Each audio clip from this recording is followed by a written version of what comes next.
go. Okay, so ladies and gentlemen,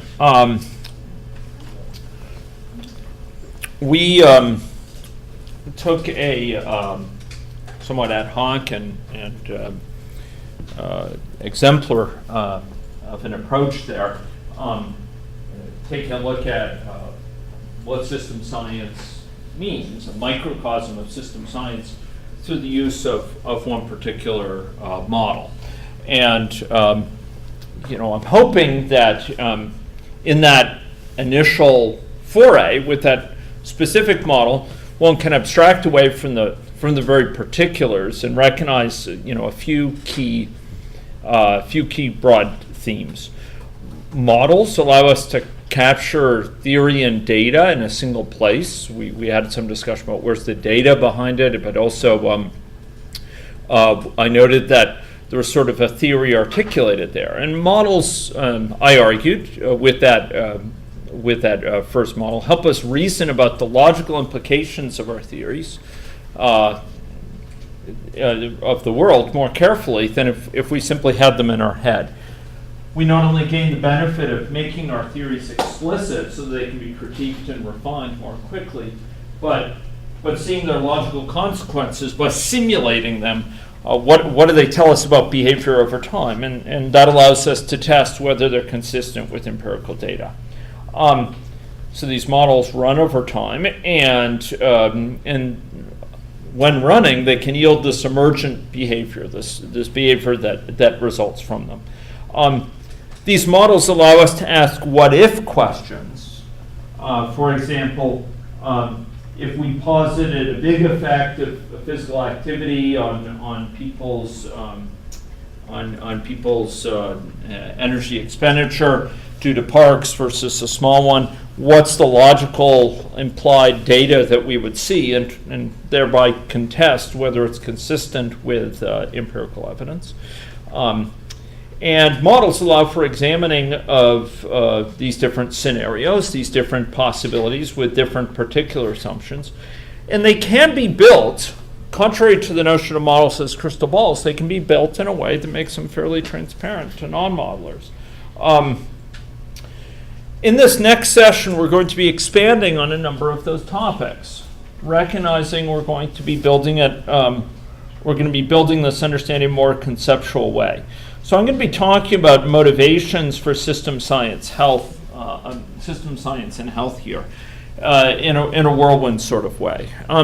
Broadly speaking, I think of my work in this area and the work of many as being motivated by the fact that we're confronting over time more complex health policy challenges, challenges that are not involving simply straightforward relationships, but for example, sets of interacting conditions with syndemics, TB and diabetes, for example, or substance abuse, violence, and HIV/AIDS as another syndemic that's been proposed.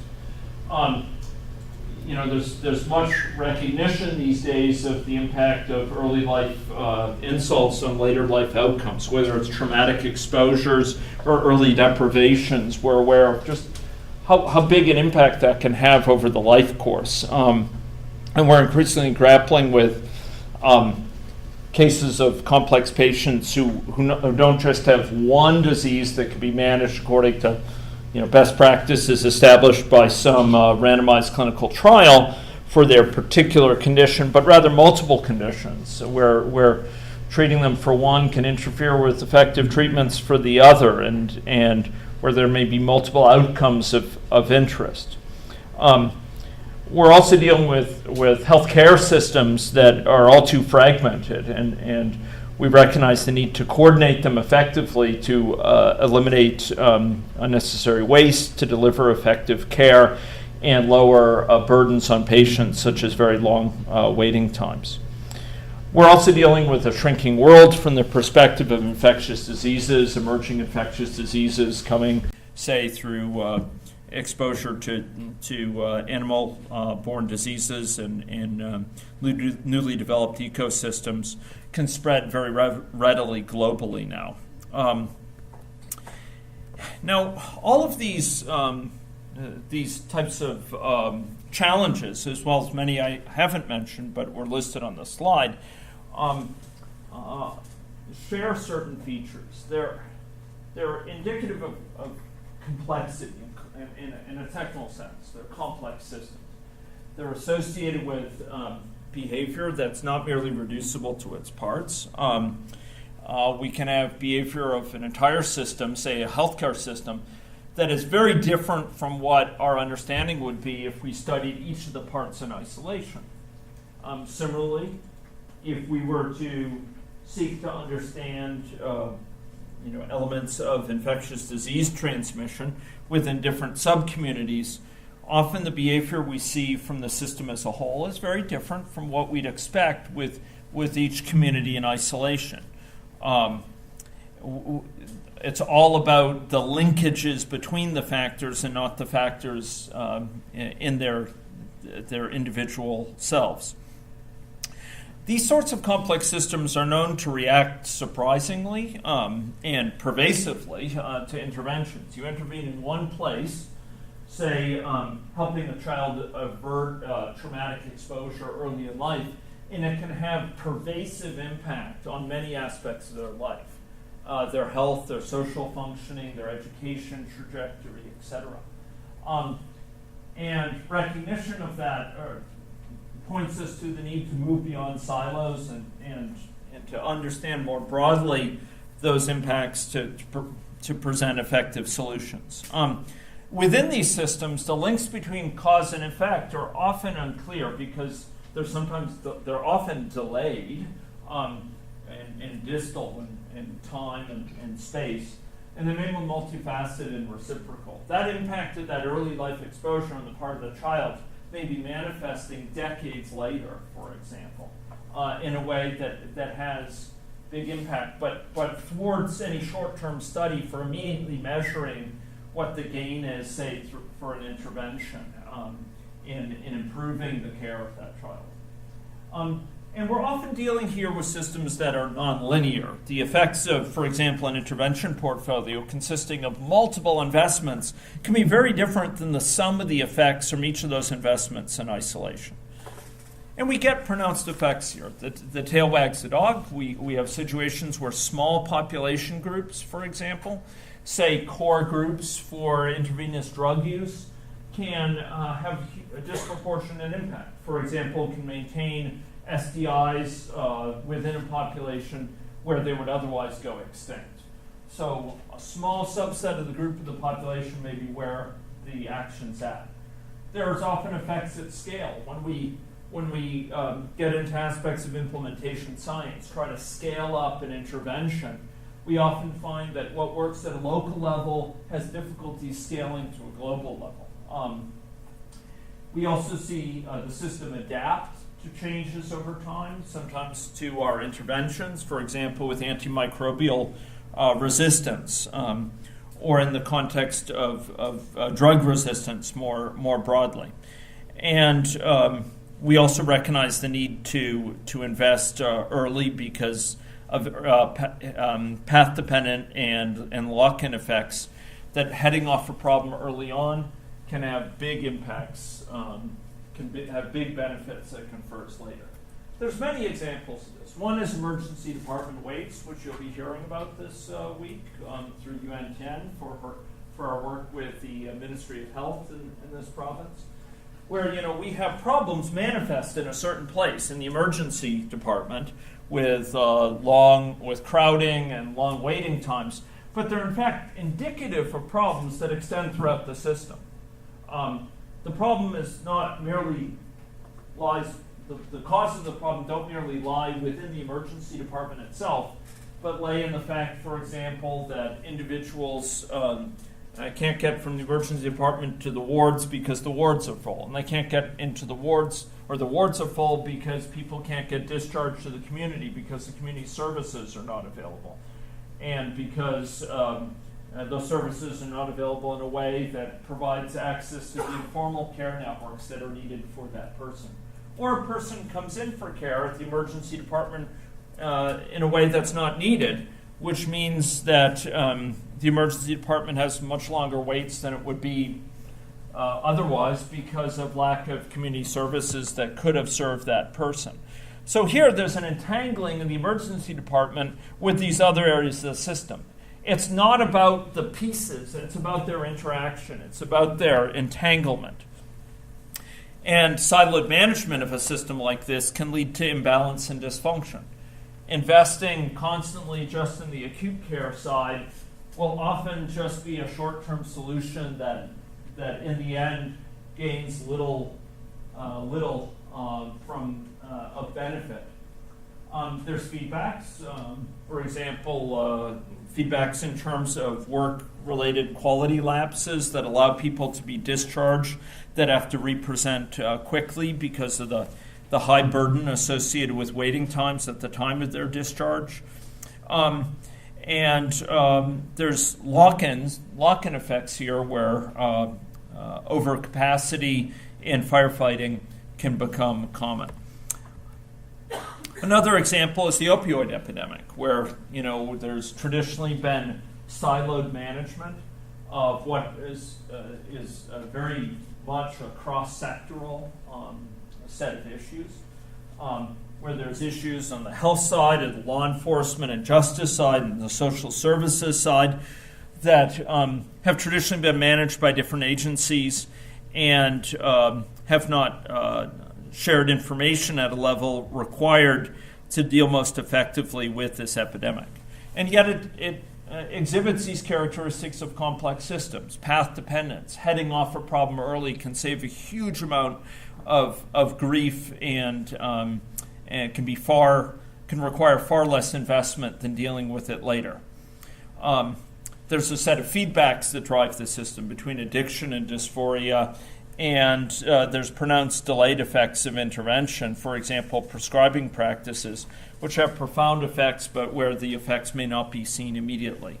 Another example is antimicrobial resistance, where once again, it's the connection between different factors within the system rather than those factors in isolation that are of greatest, that present the biggest challenges. So, traditional attempts to understand systems tend to be reductionist, and that's not a criticism, it's an observation. We need reductionism to answer certain types of questions. But reductionism as a general approach proceeds, as its name would suggest, in taking things apart and understanding each piece in isolation. We take apart a complex system by studying each of the pieces with the conviction that by studying the convictions we somehow get to the essence of things. And for some systems that's true. And certainly we get some benefits by understanding those pieces. But when it comes to many problems, such as those I've been talking about, the issue is the fundamental challenge does not lie in just understanding the pieces. It's understanding how they relate to one another, their entanglement, their interactions. So when we pursue a purely reductionist approach, often we're left hanging when it comes to certain common needs. For example, our ability to understand policy trade-offs which affect multiple areas of the system or which are dependent upon multiple areas of the system. The capacity to reason about multiple types of novel interventions and in tandem between relating what we see at the micro level and the macro level, and for addressing multi-condition syndemics that are often studied in isolation. And the challenge, as Jeff puts it, is how to arrive at fixes that stay fixed, fixes that don't merely rebound back to their normal values after a long investment, after a big investment, in a matter of a few years. So we have these large and pronounced challenges that confront us, and we're dealing in many ways here with a parable of the blind man and the elephant. Traditionally, reductionist techniques have sought to understand the pieces of the system, like the blind man around the elephant. But if we want to stop the elephant from rampaging and causing great problems, we need to move beyond an understanding of its tail or its ear or its leg. We need to understand how those all fit together to drive the elephant's behavior and in a way that will make us less vulnerable to it. There's two big challenges that come up in this area. One is the question of what's going on. For example, does the evidence support my hypothesis? If I have a hypothesis about the underlying situation for what's driving increasing crime rates or what's driving ever higher reporting rates for gonorrhea and chlamydia, is the evidence supportive of that? Of underlying incidence rates, is the evidence supportive of that? Where's the situation likely to go next, for example? Where's it likely to evolve to? What's driving these patterns? Is what I'm seeing even a good or bad pattern? And we've long known in certain areas of health, for example, infectious diseases, that there are some unique features that need to be explained in terms of knowing what's going on. So we see characteristic patterns, for example, in epidemic curves that are reflective of an underlying situation that we need to interpret. Or for communicable diseases, here childhood communicable diseases in Saskatchewan as well as England and Wales, we see these patterns of characteristic oscillation. And historically, there was a real need to understand what's giving rise to them. Or we see patterns of obesity association within networks, as reported by Christakis and Fowler in New England Journal of Medicine. And we wonder what's driving this. Is it people tend to prefer to associate with people of similar weight? Or is it a matter there's a causal relationship that somehow there's a factor by which the presence of a person with a network that is, for example, higher weight changes their norms, so they're more likely to gain weight. If we seek to explain these empirical patterns, we need to be asking what's going on in a way that's more reliable. Or we see spatial patterning. For example, for chlamydia, this from Regina, showing patterns of disparities or spatial spread of rabies, for example. We see growth in reporting rates. To what degree is that indicative of rising incidence, or to what degree is it indicative of higher reporting over time given fixed incidence? In short, is this good or bad news? Is it a sign that we're better and better at detecting cases, or is it a sign we're getting more and more spread of infection? The challenge here is that often we have an underlying theory, and it's not clear what is implied by that theory. What behavior is implied? So we have perhaps an underlying theory of how gonorrhea and chlamydia spread, but it's not clear if our theory is consistent with this evidence. Maybe we've believed that there is rising underlying incidence. Is this the pattern that we would expect to see in light of that theory? Or we believe there's a certain impact of obesity on weight-related norms. Is this the pattern we'd expect to see? This is often not clear if their theories are in our head. Typically, it's not clear if our theories are in our head. If we're relying on informal reasoning, this link between the underlying theory and the implied dynamic is not clear typically.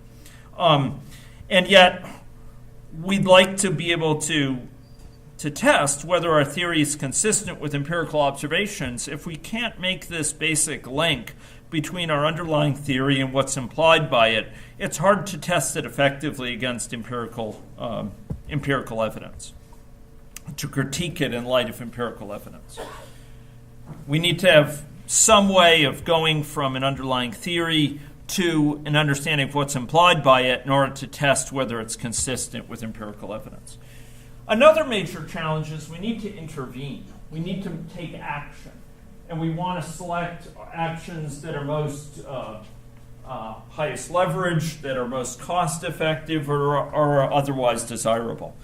And we have a lot of choices. Where to best intervene? At what stages of the process? Primary prevention, secondary prevention? Should we be engaged in prophylaxis and screening or treatment? How should we best intervene? How soon should I see effects? Will this intervention I've tested at a small scale up from a moderate-sized city to a larger city? How can I make it sustainable? So when we want to make decisions we have to make choices.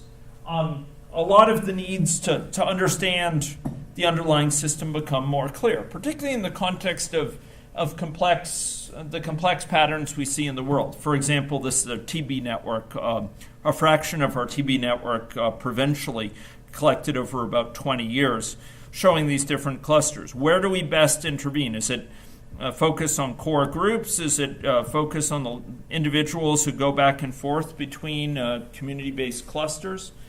And especially where we see very large heterogeneity, for example, in sexual contact, where we have most individuals with lower risk sexual activity, but some individuals at higher risk who can spread infection. The challenge here is especially acute because we have some theorized understanding of what might be going on in the world, and we have trouble mapping that to what dynamics are implied by it. But here we have interventions. We want to say, okay, if we had this intervention in effect, in addition to the underlying situation we posit to be the case in the world, what would be implied? Because we're seeking to arrive at some desired outcomes. We're seeking to arrive at some outcomes that are closer to what we're seeking to gain. For example, high cost effectiveness or positive health improvements in health burden. And once again, if we rely on informal reasoning, going from an understanding of the interventions we want to intervene in and our posited underlying situation to implied dynamics is not easy. To do this in our head, to ask, okay, how would an intervention affect things to bring us closer to our desired outcomes is very challenging, particularly when we have so many different choices for our conditions of interest. So what are the consequences of this? Well, we misperceive the situation. We read a situation of rising reporting as a situation of rising incidents and take action that's unnecessary, perhaps. We got surprising behavior in response to our interventions, including policy resistance. We undertake an intervention and it fails. We also have trouble learning from experience effectively. We don't know why something worked or why it didn't work in coordinating different parties, in planning effectively, and in designing effective systems. There's a long history of policy resistance in health where our best designed efforts have gone awry. And I won't go into them. I've provided a list here of many of them. But they result from an incomplete understanding of the situation. And the common risk here, of course, is we partly ameliorate one problem and we end up causing others. Another risk is that we end up trying to change something we fundamentally can't change while neglecting to change something we can change to greatest effect. We end up putting our resources to where they yield least gain and starving areas where we really could gain a great deal. In short, we have great opportunity costs through wasted investment that could have achieved much more. Like King Canute, we may not realize the underlying nature of things and we struggle against it. So the basic pattern that we're addressing within these models relies on an understanding. We posit that the world has certain processes in place, certain underlying processes. We see these patterns, whether it's an epidemic curve or whether it's a pattern of network spread associated with obesity. And we posit that while we might not know the underlying process, there is some underlying process. And we recognize that the problems that we're dealing with are manifestations of that process, or are different faces of an underlying process. And the patterns that we see are often causally tangled, resulting from causally tangled processes. And to understand why we see certain burdens of health, for example, persist and resist efforts to correct them, we need to understand what's giving rise to them. Absent this, we could end up like King Canute, struggling against the nature of things. We need to understand the nature of what we have at hand in order to understand most effectively how to deal with it. So to address these situations, increasingly health practitioners as well as health researchers are turning to system science or complexity science, which I like to term the science of the whole. Really, it's designed to help us visualize, understand, reason about, and ideally effectively manage underlying processes in the world, and to test their consistency with evidence. And the primary way, not the only way, but the primary way it does that is through the use of these dynamic models, these simulation models. These models depict how things might work in the way to help us think through the implications of our understanding and to share those assumptions with others. And there's a variety of factors I've listed here and I've provided to you on the site which clue us in to the need to think about applying these methods. When we have feedbacks, when we have path dependence, a situation where an early change can lead to a growing effect later and later, which diverges from what would have been the case without that change. Where we have interagent effects, interactions between agents. Where we have surprising emergence of properties. For example, patterns we see at a city level that we don't see at a neighborhood level. Where there are pronounced heterogeneities, or where we have large delays. System science is often advised, and system science relies very heavily on models. What are these models? We saw one not 2 hours before. These models can be viewed, I argued then, and I'll argue now, as operationalized dynamic hypotheses. Operationalized because they're precise enough to be specified in a way that will allow us to simulate them. Dynamic because we're characterizing how the system works over time. The presence of one thing leads to a change that causes further changes in the system. And so they're dynamic. They're relating to causal linkages between factors over time. And we're depicting hypothesized, posited causal structure here. How A impacts B and how B impacts C and D, for example, in a way that will allow us to ask about counterfactuals, ask about situations we haven't examined, we haven't seen directly, but could be the case, perhaps, for example, due to our interventions. And often, these are working hypotheses. We capture in the model a working hypothesis for what may be going on, a simplified representation of what we think is going on in the world, to test it out. Not because we're sure it's correct, but to be able to test it more effectively than if we didn't put it in a model. And just by having the model articulated, just by putting it down in a visual way, by getting in place a model that depicts explicitly a set of factors, we've gotten some advance. Because with a model like that, we can show it to stakeholders. We can show it to others who work in the system. We can publish it, and we can invite critique. That is a good thing.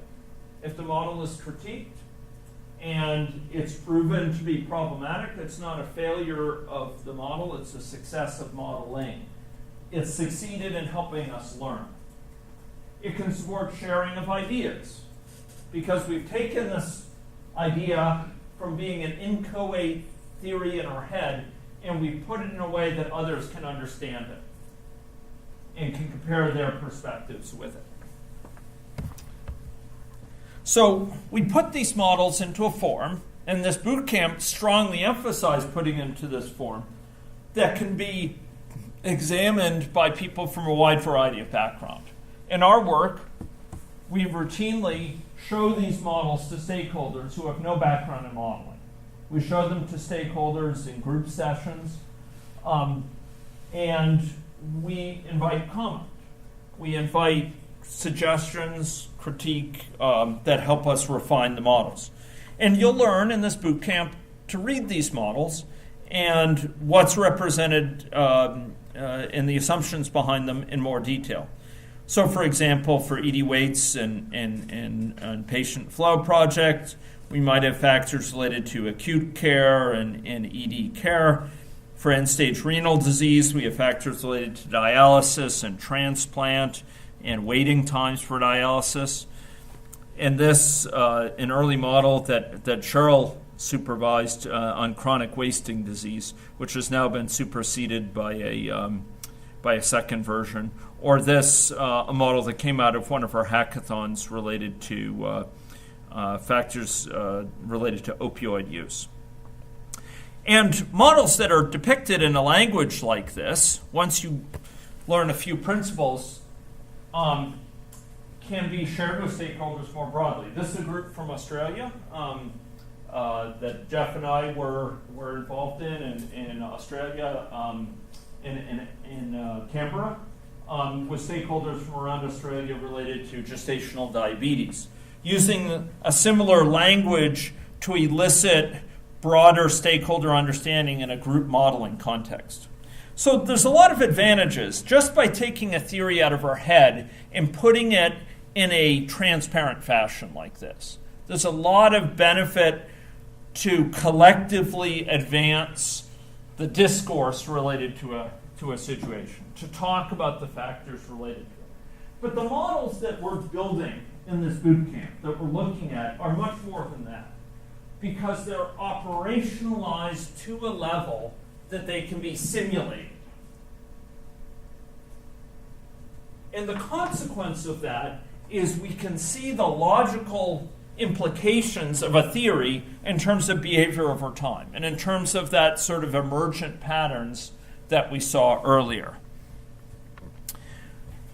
These models allow us to understand the consequences across the system of our assumptions, of our theory. We can look at those many types of graphs showing those associations for different things that are resulting from our theory. And these models can then help us to identify vulnerabilities of our system, leverage points, areas where we could invest and have a big gain, where we could fruitfully change the system structure and improve ways of working together. So what are the challenges in this area, ladies and gentlemen, for dynamic models? Is that they go by many names. A mathematical model, a causal model, an agent-based model, a system dynamics model, a discrete event simulation model, models of the plumbing of the system, models of the physics of the system, computational model. They'll go by many names. And those, to further add to the confusion, those names are used sometimes in different ways. Causal models are a popular type of model used in statistics now for a different modeling tradition. Computational models describe a larger category yet. But there is a commonality for the sorts of modeling that we're talking about here, these dynamic models. They're examining dynamic behavior, that's behavior over time resulting from hypothesized causal structure, from this simplified characterization of processes interacting within the model. We can ask, what's the behavior over time generated from it? They're called mechanistic model or generative models, often because they generate behavior from a mechanistic, from a kind of a very detailed description of how A impacts B, and B impacts C and D, and D impacts E and A, etc. So here, we characterize within the model a current situation of the model, and we simulate step by step over time how that state of the model advances, how each of those people changes over time. We simulate how the behavior of the entire system changes over time. We saw this earlier in our model. We could, for example, run this model with a moderate-sized population. Each individual within this population is in a certain characteristic, and the collective of individuals within the population is evolving over time. And we can see the implied dynamics that emerge from that above. Because we're capturing positive causality here, these models are designed to allow us to examine counterfactual situations. Now, we use these models in many spheres of human activity very routinely. You never want to fly in a plane without a pilot who's been trained through flight simulators to fly in a wide variety of different weather conditions. In a hurricane, for example. But it would be terribly not cost effective to train pilots in actual hurricanes. So you train them in a flight simulator before they fly commercial airliners. Similarly for everything from street design to planning construction activities for larger scale intricate construction to driver training to process and power plants and climate policy. So you'll recall the challenge that I talked about earlier. It's not clear how to go with traditional understanding and reasoning informally or statistical tools from an underlying theory of a set of processes to what dynamics are implied by it. By contrast, with a simulation model, we can do exactly that. The model allows us to take a theory that we've hypothesized, that we've posited, without privileging it as the truth. It allows us to frame it and to ask what dynamics are implied by that. What dynamics, like you see here, come out of my theory as depicted here in terms of how people make decisions for where to go for food or what to eat once they have it, or how parks impact their physical activity, etc. So here, a simulation model allows us to go from that underlying depiction of processes to implied dynamics. When we are dealing with interventions, if we rely only on formal reasoning, we have this devil of a time reasoning about the impacts of interventions with traditional tools. But with a simulation model, we can go from a description of underlying processes together with interventions to see what dynamics are implied. And we can test, is that consistent with what we're trying to achieve? If it's not, how do we need to change things? We can change our assumptions about the nature of our interventions in a way that will bring us closer to the health and cost effectiveness outcomes that we're seeking to achieve. Now, the picture here that I'd like you to remember, this is an extremely important point. It's a philosophical point, but I think it's also one with practical implications, is that dynamic models of the sort we're dealing with are often misconstrued, misrepresented, and misused as crystal balls, as ways of predicting forward what the consequences of the situation we believe to be the case. I would argue that models are best used, while prediction is a goal that we can use models for. Models are best viewed fundamentally as learning tools. Learning, in the words of Jeff, learning prostheses.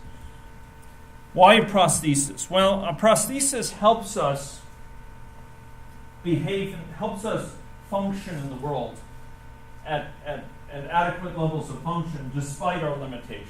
For example, despite a lost limb. When we're dealing with simulation, when we're dealing with complex systems, when we're dealing with complex choices in the health sphere, we have our limitations too. They're not limbs that we've lost. Rather, they're limitations of our reasoning ability. Our ability to add things up, to take all these different factors simultaneously and put them together and ask, what is the logical consequence of that? And is that, for example, consistent with the empirical evidence that I see?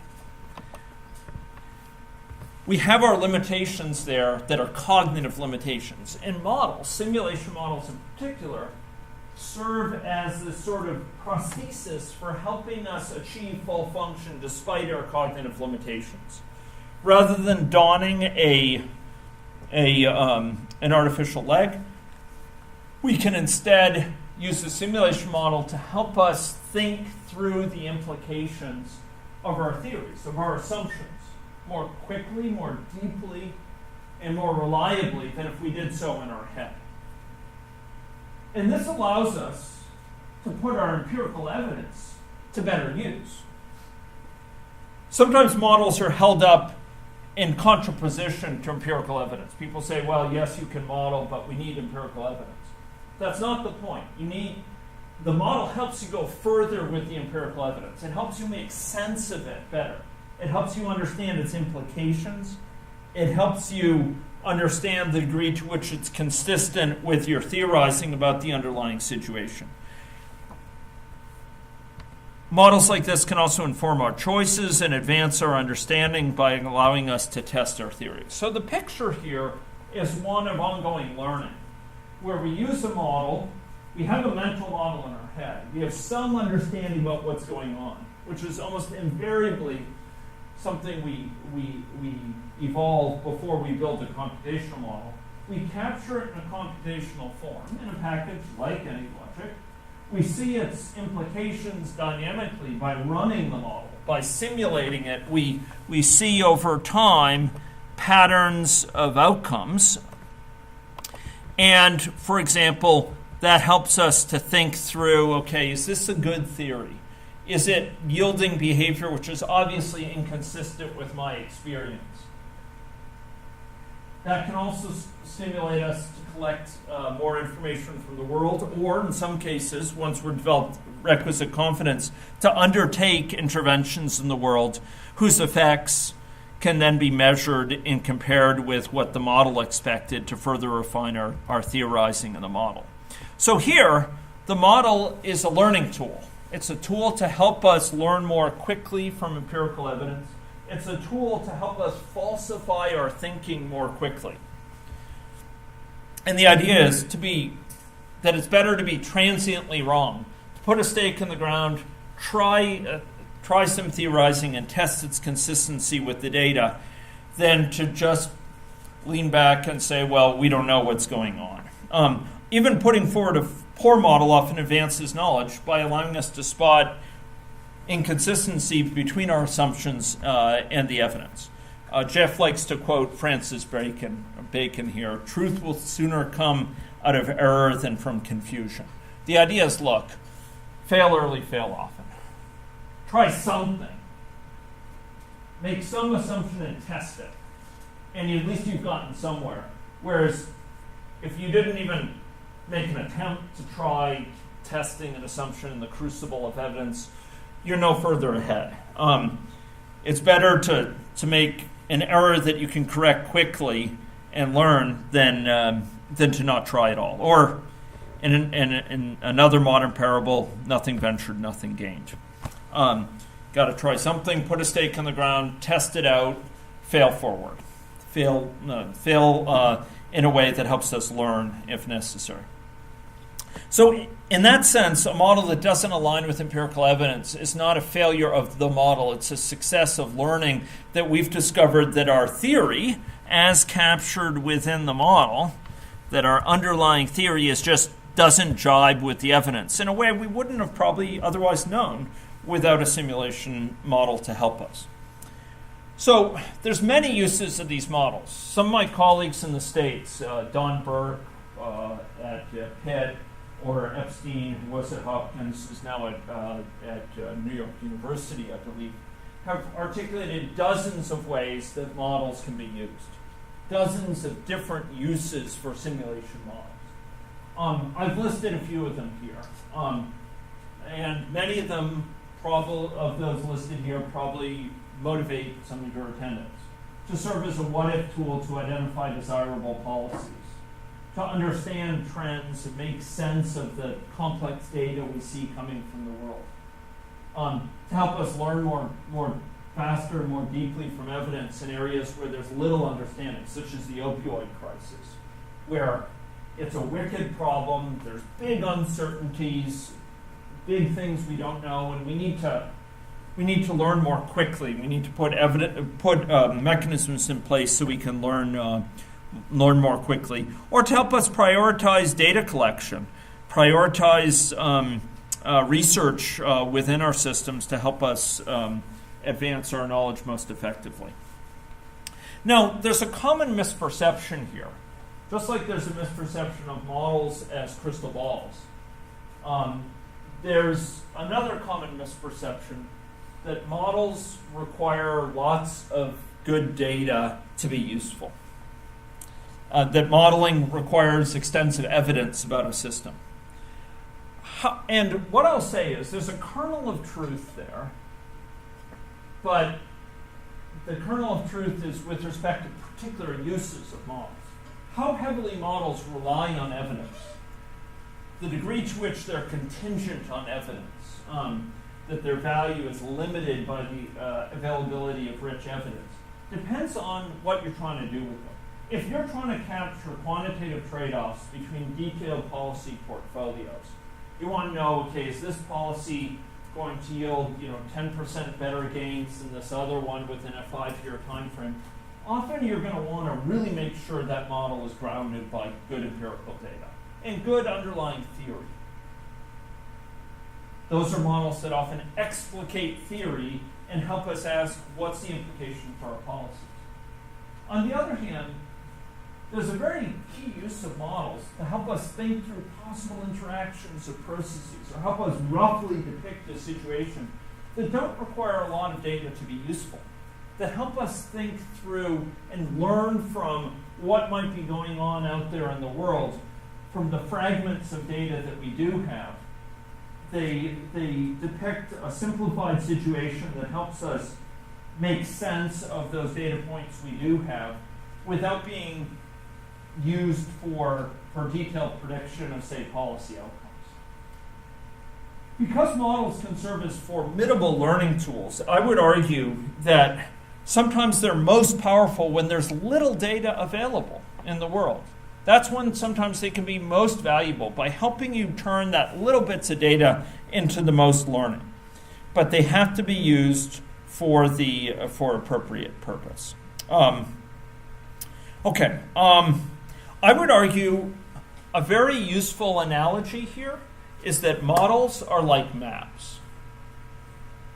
Like maps, models represent simplifications, abstractions of the features of the world around us. A model, the only perfect map of the world is the world itself.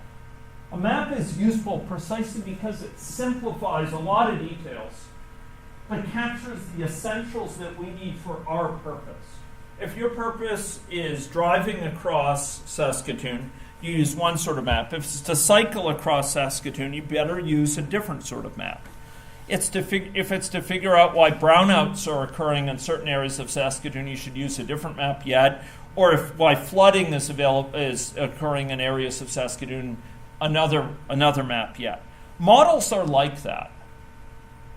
A model is useful because it hides details. It's useful because it reduces the situation to a simpler set of issues we can reason about and understand. But like maps, models are specific to purpose. We don't have the map of Saskatoon as a unique thing. We don't have the model of a certain situation as a unique thing. Which details we omit for a map and for a model depends on how we wish to use it. And like all models, like all maps, all models are in some sense wrong. They're incomplete. They leave out certain details. But it's the very incompleteness that allows it to determine value, to give value. A perfect model of the world, or a perfect map of the world is not going to fit in your car. It's not going to fit on your phone. And a perfect model of the world is not going to be useful. It's going to be infeasible to build and infeasible to run. So models like maps are specific to purpose. We build a model to address certain needs. And a common concern that comes up concerns model scope. So we have these models, and the question is what goes in the model and what's left out? But more precisely, what does the model generate?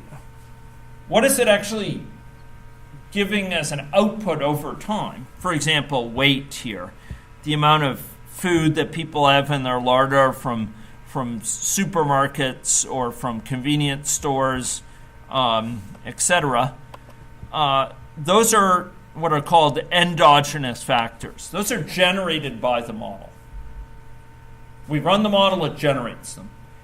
There might be a set of factors that are exogenous. They're not generated by the model, but they're used by the model. In this model over here, what factors might be exogenous in this model? It's using information on them, but it's not generating it. It's not directly giving rise to it. What factors might be exogenous here? It's actually a big set of factors that are looking at you right now. Locations. Yeah, it's the locations of stores. Locations of grocery stores, locations of convenience stores, park locations. In fact, the whole routing network of roads, which roads are one way, how you can go from A to B most quickest or with shortest distance. All that's given to the model. The model reasons about it. It figures out the best way to go from someone's home to a supermarket, for example. But it's exogenous. It's specified to the model. It's pre-specified. The model's not giving rise to the location of a convenience store. It's not giving rise to the location of a park. Rather, it's pre-specified to the model. Okay? So those are exogenous things. Endogenous things are generated by the model. The model tells us those things. Exogenous things we tell to the model. Just assume this. Question that occurred earlier, for example, in running a model which is gathering data from smartphones, for example. If you want to have people in the model circulating in their contact patterns or their location using data from smartphones, it's great stuff, and we can do that. That would be an exogenous feature. We're driving the model. We're feeding that data into the model and saying, there is a person here at this time. Could that be useful? Yeah, it could be useful, because the model might then help us understand what's that person's cumulative exposure to diesel fumes, for example, or to what degree were they exposed to green space in the course of their day. We might simulate in a model like that person whose location or contact patterns are specified to understand the risk of catching flu, for example, or for factors related to their physical activity, etc. But there's going to be a set of quantities that are consciously omitted from the model. There's a set of quantities that are left out of this model. We've left out someone's height, for example.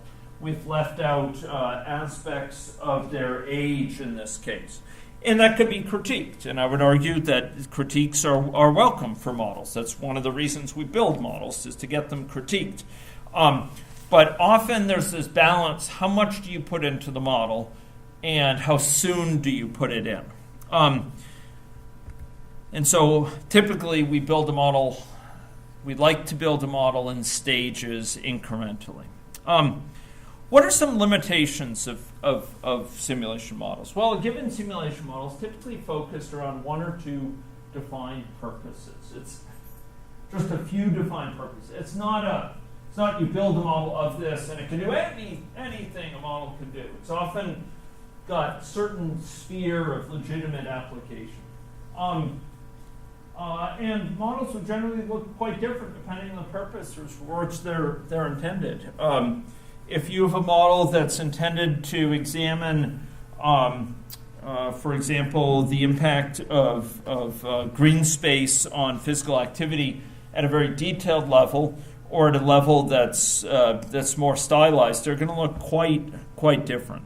And sometimes we're greatly constrained by external factors and what purposes are realistic. We may wish to create a model that's highly predictive in terms of great precision for a situation where there's not the theory available to inform it. And it might be very useful to help build a model to help theory building in that case, but theory explication, it's too early. The theory is not there to allow us to really reliably anticipate that. The accessibility of evidence is limited. We just don't have the evidence needed to inform a highly quantitative model of this. Now, modeling is terribly limited. Modeling has its real challenges. It's time-consuming. It requires technical skills that are often not included in health science education. And I would argue that in many ways, dynamic modeling is the worst of all alternatives except for everything else when it comes to assessing policy outcomes, when it comes to understanding trends, when it comes to helping us to prioritize data collection. The fact is, it's very limited. The fact is, it is burdensome to undertake sometimes, and it can have blinders. At the same time, we have to ask, what's the alternative? The fact is, we make a lot of decisions in life, and traditionally health decisions have been made predominantly based on mental models in our head as to what's going on. We make decisions with regards to how we manage particular cases or how we manage a healthcare system based on our understanding in our heads as to what's driving the situation, how our changes will affect it. And these mental models are often opaque, they're difficult to share, they're incompletely reasoned through, they're challenging to collectively refine, and they're hard to use to reliably understand the logical implication of our choices. And the challenge is, it's often really risky to rely on these mental models. Computational models, simulation models like we're looking at, are a poor alternative, but they're better, I think, than everything else. I don't know of any better way. One of the big points of brightness in this area is that with the data science revolution, with which we are highly involved, the types of dynamic models that we are talking about here are increasingly being tied to rich sources of evidence that makes them ever more powerful, ever more grounded, ever more helpful in being able to make decisions. And much of our work as a lab here is spent around this nexus of big data, these emerging data sources, and modeling to help us gain better understanding of the current situation and better understanding of which interventions are likely to have the most impacts. And you'll see that in the teaching this week from time to time, and more on Friday. So a couple key take-home messages of great importance. Number one, addressing many practical challenges in health is hard because they exhibit features of complex systems. There's delays, there's nonlinearities, there's feedbacks, there's big effects of heterogeneity. In these systems, it's not about the pieces, it's about their interactions. They're tangled together. They're tangled in ways that confound our ability to understand them with traditional reductionist techniques. They confound our ability to understand them by taking the pieces apart, the associations apart, and saying, well, the whole is just resulting from these associations. It doesn't work that way. System science, fortunately, does provide us with tools to represent and reason about the behavior of complex systems, also called complexity science. It provides us with these tools called dynamic models, which capture dynamic hypotheses about the processes that we posit to underlie observed behavior. And a model is not guaranteed to be right, but a model will help you move towards a clear understanding more quickly than without a model if you use it well. So models are fallible, but models help us work towards lower vulnerabilities in our thinking. Models help us understand what's going on, why we see observed patterns, and how interventions might affect things. Models are specific to purpose. What model we build of a given situation will be very different depending on our purpose. Just like a map of our situation is very different depending on a driving map, a bicycling map, an electrical connectivity map, a topological map, etc. Topographic map. Multiple and hybrid modeling techniques that we'll be showing are complementary.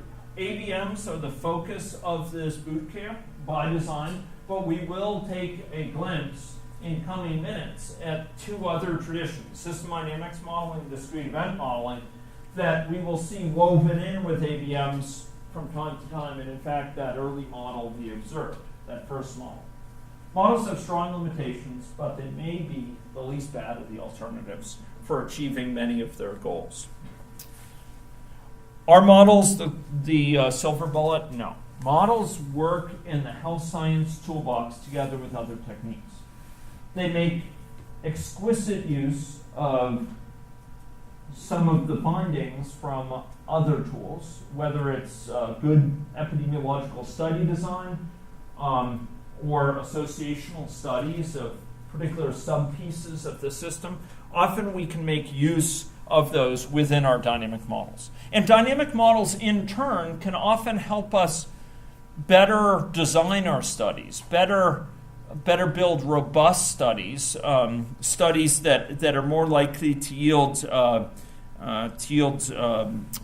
outcomes that are reliable and are high leverage. So I provided a bit of a conceptual introduction there to system science. System science is a newly emerging tool within the health science toolbox in most areas of health, and some, such as infectious disease, epidemiology, it's been circulating for a far longer time, approaching actually over a century since the work of Ross with malaria in 1916. But it is a new tool for most, but it's a tool that's complementary and will, in fact, synergize with other tools in the health science toolbox. So those are some basic comments on system science and the motivations for why we're undertaking the methods in this boot camp. Are there any questions I can answer with regards to that, or any discussion people would like to have? Yes? Just one question, please. Yeah. But the first thing to say is that this is great. I'm drinking the Kool-Aid. The same phrase goes through. Yeah, so it's really terrific. I had one question that reflects my ignorance. It was to do with that point in the slides, which was termed models and data availability. If I've understood the flow of logic, the dynamic modeling is capturing emergent behaviour, which may or may not be surprising to us, given the way that we model it. Part of that emergent behaviour, again, if I've understood the logic, is due to the interactions. So therefore, here's the point I'm not quite sure about, and I just wonder if you could elaborate a little. Is the sub-bullet point just says models that help us think through possible interactions and processes often require little data. Oh, yeah. Because if interactions are like one of the keys for emergence, and I understand the role of theory, I'm just wondering if you could educate me a bit more about it. Yeah, so I actually phrased that poorly, and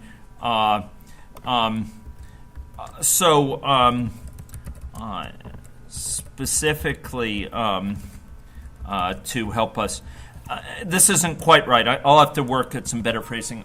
I'll show you some examples in the boot camp of models that illustrate this. But the basic deal that I'm referring to here is that there are some models that are designed not to explicate the situation, say, in Melbourne or in Los Angeles of a particular situation. They're not even designed to characterize the plausible real-world interactions between a set of processes that's kind of not context-specific but helpful. Rather, they're designed specifically to say, okay, if we posited a situation where we only had these processes of these types in place, we only had these considerations, and it's often extremely simple. It's like the classic example, a classic example of this is what's called Schelling segregation model. If we posited that people have a location in space, that they have a color or subtype, and they prefer to be next to they have greater satisfaction being next to someone of similar color. So they're in a certain place in space at any one time. they have a preference for being with someone of a similar color, and they can move based on the disparity between their current surrounds and some other place. What are the patterns that result from just the interaction of those couple stylized facts? So here, we're not dealing with, Detroit and segregation in Detroit. We're not dealing with Watts in Los Angeles. We're not dealing with, segregation as it's emerged with the indigenous population in Canada. Rather, we're dealing with positing a very stylized sort of interaction of just 2 or 3 factors and saying what patterns would result from it. And those particular patterns, those particular factors I just mentioned, those stylized facts, if you put them into a model and you examine how that model behaves under a couple different, a wide variety of different values for 1 or 2 parameters, what you'll find is actually it produces things that look an awful lot like real-world segregation patterns. They emerge from it. And yet, it's not depicting any one context. It's not depicting even a plausible accounting for segregation. If you asked me, if you said, look, I want to hire some of your students to build a model of residential segregation in Los Angeles or something, or in Detroit. I'd be thinking, okay, there's some effect of preference. There's probably also effects of predatory lending by banks. There's effects of residential steering that are documented in the literature for real estate agents steering people of certain looks to certain neighborhoods based on saying, figuring, okay, this African American gentleman probably wants to be with other African Americans. Well, that's the charitable understanding of why they're steering them to that neighborhood. But the point is that we know that what's depicted in this Schelling segregation model, this super stylized depiction, is not a particularly complete or fulsome representation of what's going on in any place. But by showing that just those couple factors, those very, very limited simple facts could already account in a remarkably sort of visual way for patterns of segregation, we've learned something about ways in which those sort of patterns can emerge in real life. We've learned it doesn't take a lot of complicated theorizing to be able to explain patterns we see in the world. There might be a simpler, by Occam's razor, a simpler explanation for this. And a model like that is exactly what I meant here. They're models designed to help us think through possible interactions of processes in a stylized way, just to help us say, well, if we had A and B interacting, what do we expect as the results? And that can be very powerful. Another classic example of models like that we will be seeing is the SIR model, the susceptible, infected, and recovered model. And, it's a very powerful construct for thinking through how does disease spread in a population, and how does the persistence of disease relate to the possibility of becoming susceptible again. You learn some very high-level things from a model like that transcend any one disease. They transcend any one context. And so it's a model that's explicitly designed for thinking. And that's what the model is designed, the purpose of the model is to just help us think through the interactions here. We're not interested in saying, do I have a plausible enough representation of my neighborhood that it will be a good accounting for what will happen in the next 5 years? Rather, it's how could these factors interact, and what will be the empirical data implications if they were to interact like that? Does what I'm saying make sense? I think so. Yeah. I think so. Okay, yeah. And I would note that if you want to see that model, the Schelling segregation model is built into AnyLogic. It's in the how-to models, and I'll show it probably on Thursday, I'm thinking. But yeah, but there's models explicitly designed to debug our thinking. where I'm not depicting a specific real world situation. I just want to think if I had A and B interacting, so I have a lifelong disease and I have an infectious disease whose chance is raised by the lifelong disease. How does that change the situation, with the presence of lifelong disease or without it? That's a very stylized model that helps me debug my thinking about how things interact without being specific to a particular condition. And as such, I don't need to, posit any detailed data from the world about a particular disease, because it's more a kind of exemplar case, if that makes sense. Yeah. Could I check my understanding? Sure. Sorry. Absolutely. So from a value distribution point of view, Yes. it sounds like we don't need perfect information on every single detail that's out there in the world, but from the work of Hawkins razors, Mhm. which you might only need a few key elements in order to get that information that you're interested in. So you don't necessarily need to shine down all those elements within the black box. Is that right? I like how you're phrasing elements of this. And what I'll say is something I should have said earlier, which is these models, there's something going into these models other than data. There's something going into these models other than quantitative value for particular assumptions. And one of the things is just the stages, for example, people go through in stages of infection. Someone, first they're susceptible, then they're infected, but they're not yet infectious. They're in a latent state, and then they're infectious, and then maybe they grow to a state with complications, and then they either die or they recover. Those are the characterization of that progression. I've put something into the model that is of value, but it's not data. It's not data in a traditional sense. It's not 2.4.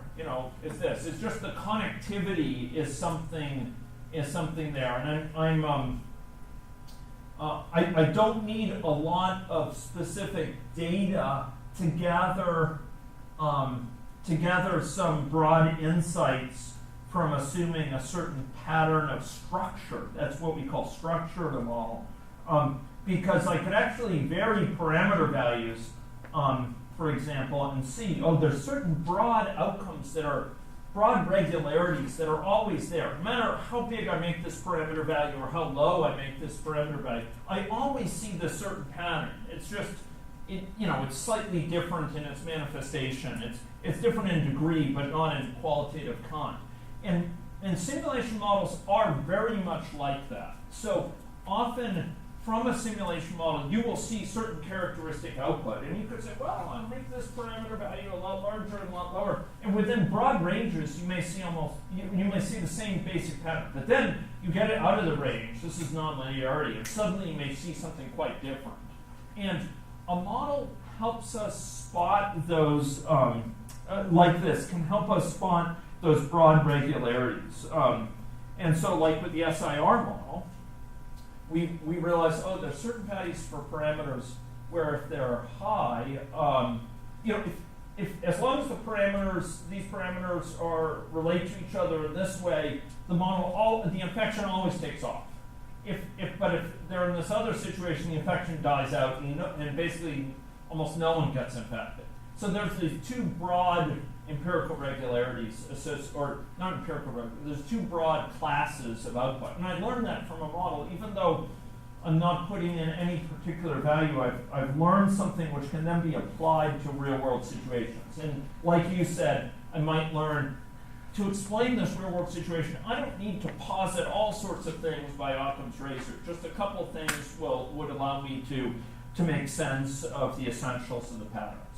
So if that makes sense. Yeah. Question? Yeah. This is a non-healthcare type of Mm-hmm. question in my head. Mm. If I were to use these dynamic models to design or to represent a business ecosystem, could I then use these models to identify the high leverage points?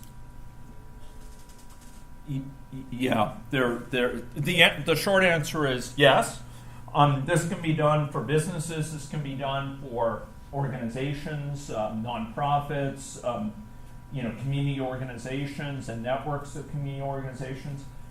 I will note that there is a massive and growing literature, or I would say a very large and growing literature associated with these models, specifically for the purpose of business, analyzing business operations. And some of that work has been done with the system dynamics tradition. Others of that work have been done with agent-based modeling, and there are books on it. The book by Sturman on business dynamics is one I think you're already familiar with based on past discussion. But agent-based models allow you to depict certain features of a situation that are hard to depict as effectively with system dynamics, and so it can be used for other types of questions than where system dynamics would be the tool of choice. So yes, they can be used very effectively in that context, and they can be used for community organizations and service delivery, etc. And you will see that during this boot camp. We will build up some models associated with that are more on the service delivery side. Okay. But yes, thank you. I was curious, when you're creating sort of the underlying rules for your agent, Yeah. is it ever an issue, because often you're getting sort of these parameter estimates from work that's used more linear techniques, and if you're positing that there's some kind of feedback, how do you quantify that, and sort of how is that process? I love your question. I wish my students asked that question. Okay, so the truth is, as I said, these models are not the silver bullet that, one of the more shocking episodes of my professional life was where I went to an NIH workshop, of which I've been to many and been privileged to speak at many of them. But this was very early in my career. I went to an NIH workshop, and I heard someone there basically having a millennial version, sort of a millennial take on these models, basically saying, look, this stuff is going to put all other techniques out of business. Agent-based models are the future, and this old stuff, it's basically it's for the birds. Those old limited. I don't believe that for a moment, and I was shocked to hear that. And I think actually the person who was saying those things has done very little work in health, and I think his limitations reflected that limitation. But the basic deal is there's a lot of reductionist health studies that are very useful with these models, and we use them a great deal for estimating parameter values in the models or for relationships in the models. But where those studies start to break down is when start to encounter real problems is when their gaze gets too large, when you're not going to be able to reason effectively about whole system behavior when you have these emergence coming from these interaction of many features using traditional statistical approaches. You're not going to be able to ask those counterfactuals which intervention will be most effective using a regression type model. Where regression type models can be very useful and where things like competing risks, recurrent events analysis, survival analysis can be very effective is when you're looking at particular pieces of the system and the relation of those pieces to each other or particular places in the system. You can often use those relationships because you're zooming down from the whole for those studies to very carefully controlled measurement of particular places in the system. And you can often take those estimates and place them into your simulation for particular relationships within the model. But then the simulation model knits those different components together into a whole where, just like in the world, we get emergent behavior. Just like in the world, we get emergent behavior from these particulars which are related to each other in a fairly linear way. we get emergence as a whole that's nonlinear. So it is in the simulation model. So fundamentally, I use the studies that relate to some pieces of the model often as key pieces of evidence for the simulation model. And then the simulation model can give us insight so we wouldn't get through those pieces. I would argue that it's kind of like building a house, or building a large, skyscraper for that matter. You want people who are specialists for the specialized areas. You want the electricians, you want the plumbers, you want the trades that do, tile or the glaziers for the windows. But you'd never want to build a house or a skyscraper with just specialists. You need the people who are generalists, who knit together all that specialty work into pieces, that are about the pieces, into a whole that it all works together. That you have them all scheduled so they don't bump into each other while doing their work, and they're in the right order, and you want the generalists and the specialists. And so it is with these models. I'd say you want the nonlinearity captured, and I think the least bad tool for doing that, and I think it's a very, very powerful tool, is simulation modeling. But you want the reductionist pieces for where it shines, which is understanding of different sub-pieces of the system controlling for the others. And I think there's plenty of lines of evidence that can serve in that capacity. Now, there's a more subtle, there's greater subtleties to this than my answer is dealing with right now, but that's a lot of the essentials of what I think, if that's helpful. I'd love the question, though. I'd love the question. Okay, other question. I have one for you. Yes. Are you stopping for lunch? My foremost job is to feed their minds, and then we'll feed their bellies. But don't worry, I won't starve them. Yes, Terry. So these are questions that you don't have to answer right now necessarily, because I suspect you'll speak to them later. I'm putting myself a bit, but just wanted to get them out there so that you mention them at some point later. Because I have been trained in this traditional statistical models and you've mentioned regression and things like that. Yep. I often think about so when you're building a model that is more specific around data and entering with more specific parameters and things like that. How do you determine, do you get as part of building any of the models sort of here's a level of error, here's the variance left accounted for, knowing how good your predictions are, not even necessarily in terms of accuracy, because I'm 100% behind you with the idea that these are built to learn. So, okay, well, this is where this interacts. At what point do you know this is around how confident I can be in my predictions? This is where I know that the error that I'm potentially seeing is because of data quality versus I'm missing a variable. Right. Things. Yeah. So great question.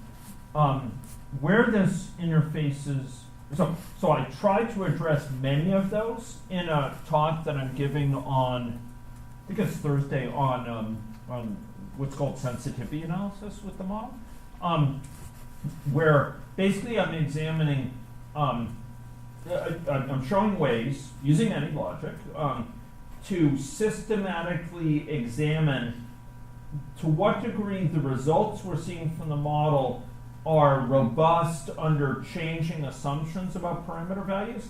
And we can examine not just one value, the implication of assuming not just one value for a parameter, but assuming a wide variety of possible values, and see how much does it affect the results that we're seeing. To what degree does it really alter the results in big ways, and to what degree are the model regularities that we see truly robust given those ranges of parameter values. And we can do so in a probabilistic way, drawing the parameter values, say, from a distribution.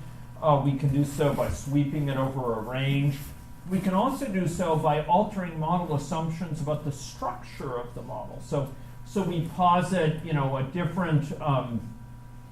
a different process of associated with youth development of attitude, attitudinally, and for example, So we're depicting the process differently. To what degree the results contingent upon, our specific assumptions about that.